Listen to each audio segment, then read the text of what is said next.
A woman gazes at us with a faint smile, a smile that seems to change each time we look.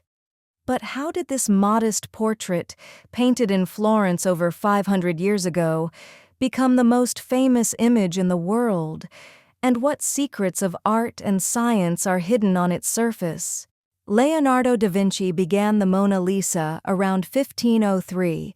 Today she resides in the Louvre Museum in Paris, protected by glass and visited by millions every year. Most scholars identify the sitter as Lisa Gherardini, wife of Florentine silk merchant Francesco del Giocondo. This view gained strong support when a marginal note discovered in Heidelberg explicitly described Leonardo as painting del Giocondo's Lisa. Leonardo carried the portrait with him to France, working on it for years. To him, this was not a finished commission, but a lifelong companion. The power of the Mona Lisa lies not just in who she was, but in how Leonardo painted her. One of the first things we notice is the pose. Instead of the rigid profile common in Italian portraits of the 15th century, she turns toward us in a three-quarter view, her folded hands forming a stable pyramid. This arrangement creates intimacy, as if she has just shifted in her chair to meet our gaze. After Leonardo, this pose became the standard of portraiture. Raphael's Maddalena Doni, and later his Baldassare Castiglione, follow the same formula, showing how quickly Leonardo's innovations spread. Then there is Leonardo's signature technique, sfumato. The word comes from the Italian fumo, meaning smoke. It describes the way colors and tones blend into each other without sharp edges. In the Mona Lisa, the corners of the mouth and the shadows around the eyes seem to melt into light, creating an expression that flickers between emotions. Leonardo explored sfumato elsewhere, in St. John the Baptist and the Virgin of the Rocks, where skin, shadow, and atmosphere dissolve into a single misty unity. Later, painters such as Correggio and Caravaggio took inspiration from this smoky softness, though none equaled Leonardo's subtlety. Behind the sitter stretches a mysterious world of rivers, bridges, and mountains. Leonardo used aerial perspective, a technique in which distant objects lose clarity and fade to blue-gray. By applying this principle, he gave the illusion of vast depth on a flat panel. The idea was not entirely new. Masaccio hinted at it in the early Renaissance, but Leonardo perfected it.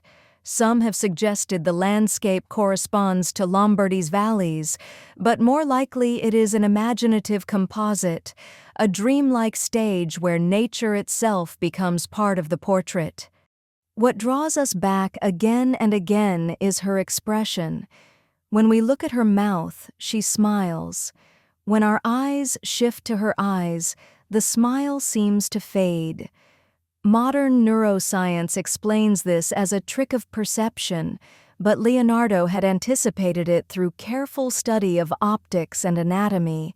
He engineered a face that refuses to stay still. Her plain attire adds to the mystery. Unlike many portraits of the era, she wears no jewelry, no elaborate fashion. She becomes less a Florentine matron and more a timeless presence. The question of identity has never been fully settled. Lisa Gherardini is the strongest candidate, but other theories abound. Isabella d'Este, Leonardo himself in disguised self-portrait, even his young assistant Salai. In 1910, Sigmund Freud gave the debate a new twist, interpreting the smile as a memory of Leonardo's mother. Though based on mistranslations and later challenged, Freud's essay shaped the way art historians linked art to psychology, desire, and memory. Leonardo's decision to keep the painting suggests it meant more to him than a simple commission. When he moved to France under the patronage of King Francis I, the Mona Lisa traveled with him. After his death, it entered the French royal collection. Admired, but not yet adored. Its true transformation into a modern icon came much later. The portrait's innovations set a standard. Raphael's Florentine portraits absorbed Leonardo's pose and composition, creating works celebrated for their lifelike immediacy. Centuries later, the Mona Lisa became a battlefield for modern art. Marcel Duchamp in 1919 took a reproduction and added a mustache, titling it LHOOQ. With this gesture, he mocked the cult of masterpieces and declared that art could be parody as well as reverence. In the 1960s, Andy Warhol multiplied her face across silk screens, such as Double Mona Lisa and 30 Are Better Than One, reducing the unique aura of the painting to an endlessly repeated image of celebrity culture. In 1911, the painting was stolen from the Louvre by a worker who simply carried it out under his coat. For 2 years, the world speculated on its fate. When it returned, the portrait's fame had multiplied. The Mona Lisa had become not just an admired Renaissance panel, but the most famous painting on Earth.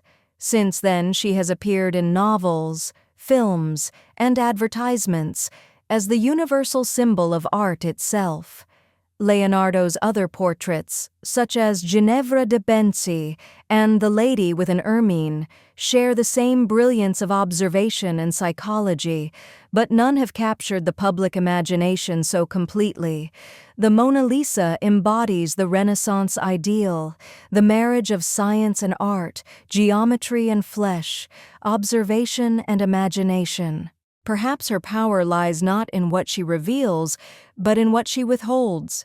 Leonardo created a portrait that resists certainty, one that demands we look longer and question more deeply. 500 years later, the Mona Lisa still teaches us to wonder.